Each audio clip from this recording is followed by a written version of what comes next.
এবার কলকাতায় গিয়ে আমরা হোটেল ক্যাম্পটনে উঠেছিলাম, যেখানে আমরা ৩ রাত ৪ দিন ছিলাম। আর এর পাশের হোটেলটাতে গতবার উঠেছিলাম। এনিওয়ে এখানে আমি ফার্স্টে সিম নিতে চলে এসেছিলাম। মানে হোটেলের সামনেই সিমের দোকান ছিল, তো এখান থেকে একটা সিম নিয়ে দেন বাসার সবার সাথে যোগাযোগ করে ফ্রেশন আপ হয়ে চলে গেলাম রাতের খাবার খেতে। একদম হোটেলের সাথেই, যেহেতু আস্তে আস্তে আমাদের রাত হয়ে গিয়েছিল সেজন্য আর দূরে কোথাও যাইনি। একদম হোটেলের কাছাকাছি একটা রেস্টুরেন্টে আমরা খাওয়া দাওয়া করলাম হালকা পাতলা। তারপর এখানকার যেই টং দোকানে চাগুলো পাওয়া যায় রাস্তার পাশে, এখান থেকে চা খেলাম।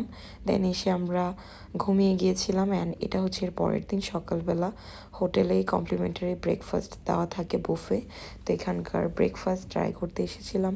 বিশ্বাস করেন কলকাতায় যতদিন ছিলাম একটা দিনও মন মতো কোনো কিছু খেতে পারিনি, কারণ ওদের খাবার কেন জানি আমার ভালোই লাগে না। মানে ওদের টেস্ট বারের সাথে আমার কোনো কিছুই ম্যাচ হয় না। আর আমি তখন অসুস্থও ছিলাম, সব মিলিয়ে আসলে আমার একদমই খাওয়া দাওয়ার প্রতি অনীহা চলে এসেছিলো। এনিওয়ে তারপর আমরা খাওয়া দাওয়া করে বের হয়ে গেলাম আমাদের ডক্টর দেখাতে, যেহেতু আমরা ডক্টর দেখাতেই এসেছিলাম মেনলি। তো আমরা ডক্টর দেখানো শেষ করে দুপুরের দিকে, মানে দুপুরে একটু আগে আগে আমরা চলে গিয়েছিলাম শপিং করতে। এনিওয়ে আরেকটা কথা বলে রাখি, যারা আমার কলকাতার ফার্স্ট ভিডিওটা দেখোনি তো আমার পেজে গিয়ে দেখে আসতে পারো ফার্স্ট পার্টটা। এটা সেকেন্ড পার্ট। তো আমরা চলে গিয়েছিলাম সেফোরাতে। এবার আমরা একদম সিলেক্টিভ কিছু শপিং করেছিলাম, কারণ আমরা উল্টাপাল্টা কোনো কিছু শপিং করতে চাচ্ছিলাম না। আরেকটা কথা বলে রাখি, আমার ভয়েসের অবস্থা খুবই খারাপ। আমার ভয়েস ওভার দিতে খুবই কষ্ট হচ্ছে, তাও দিয়ে দিচ্ছি কারণ আমার ফোন এত বেশি হ্যাং করছে। কারণ এত এত ছবি ভিডিও হয়ে গেছে, এগুলো মানে স্টোরেজ ফিল আপ হয়ে যাচ্ছে। সো এর জন্য আমি তোমাদের সাথে ভিডিওগুলো শেয়ার করে ডিলিট করে দিতে যাচ্ছি। আমি এই ফার্স্ট টাইম স্টারবাক্সের কফি খেয়েছিলাম। আমার অনেক দিনের ইচ্ছা ছিল, তো এবার গিয়ে আমি স্টারবাক্সের কফিটা ট্রাই করেছিলাম। অত একটা আহামরি কিছু না, বাট ভালোই ছিল। তারপর আমরা দুপুরে লাঞ্চ করলাম একটা মজার খিচুড়ি দিয়ে, যেটা আমার মানে 4 দিনের খাওয়ার মধ্যে বেস্ট খাবার ছিল। তারপর সন্ধ্যার একটু আগে আগে আমরা চলে গিয়েছিলাম নিউ মার্কেট, মানে Kolkata new market. New market আমার কখনোই ঘুরে দেখা হয়নি, এবার তাও একটু ঘুরে দেখেছিলাম। তো টুকটাক কেনাকাটা করে দেন হোটেলে চলে আসি। তারপর রেস্ট করলাম। আর রাতের বেলা আমরা আরেকটা রেস্টুরেন্টে খেতে গিয়েছিলাম, যে এখানকার অ্যাম্বিয়েন্স খুবই জোস ছিল, খুবই সুন্দর ছিল, এত কাম অ্যান্ড কোজি ছিল। আর এখানকার খাবারও অনেক ভালো ছিল, মানে অনেক ভালো ছিল, বাট আমি কিছুই খেতে পারিনি। আর এটা কি যেন ছিল, এটা ফায়ার করার পর এটা খুবই সুন্দর একটা স্মেল আসে, মানে ভালোই ছিল ওভারঅল। তো আমরা যা যা খাবার অর্ডার করেছিলাম সব কিছু চলে আসে। আজকের ভ্লগে তোমরা শুধু খাওয়া দাওয়াই দেখবা, কারণ আমি খাবার দাবারের স্ন্যাপই নিয়েছিলাম বেশি, আর কোনো কিছুই তেমনভাবে আমি রেকর্ড করি নাই। সেজন্য তোমরা আজকের ভিডিওতে এগুলা উল্টাপাল্টা ভিডিওই দেখবা।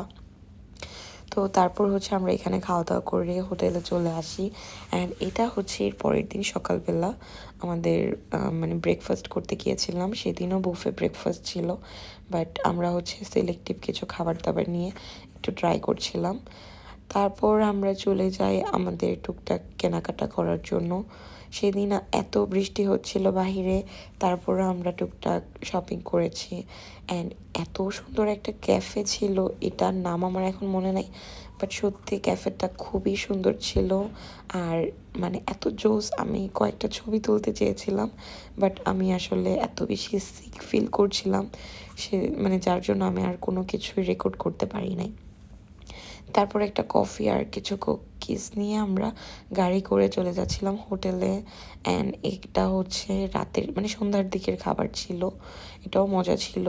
আর এটা একদম লাস্ট দিনের, মানে আমরা যেদিন কলকাতা থেকে ব্যাক করব সেদিন আমরা একটু নিউ মার্কেট গিয়েছিলাম। আমাদের কিছু টুকটাক কেনাকাটা ছিল, তো সেগুলো শেষ করে এখন আমরা ঢাকার জন্য রওনা দিব। আমরা মানে এয়ারপোর্টের জন্য রওনা দিলাম। তো এয়ারপোর্ট যাওয়ার পথে এই হোটেলটা দেখে আপু বলছিল এখানে আগে আসলে আপুরা থাকতো, মানে আপু আর ভাইয়া। তো যাওয়ার পথে এখানে বাইপাস থেকে আমরা একটা চা খেয়েছিলাম। এখানকার চা বেশ ভালোই। তো আমরা চলে আসি এয়ারপোর্টে, আর এয়ারপোর্টে এসে আমরা আমাদের সব চেকিং শেষ করে আমরা লাউঞ্জে চলে যাই হালকা পাতলা খাওয়া দাওয়া করার জন্য। বাট এখানকার খাবার একদমই মজা ছিল না, খুবই বাজে ছিল, আর খাবারের আইটেমও খুবই কম ছিল। সো আমরা আর বেশি দেরি না করে, আমাদের ফ্লাইট লেট হচ্ছিল সেজন্য আমরা চলে গেলাম। আর তারপর আর আমার কোনো কিছুই ক্লিপ নেওয়া হয়নি। So that's it for today. এই ছিল আমার কলকাতার ভিডিও আজকের মতো। আল্লাহ হাফেজ।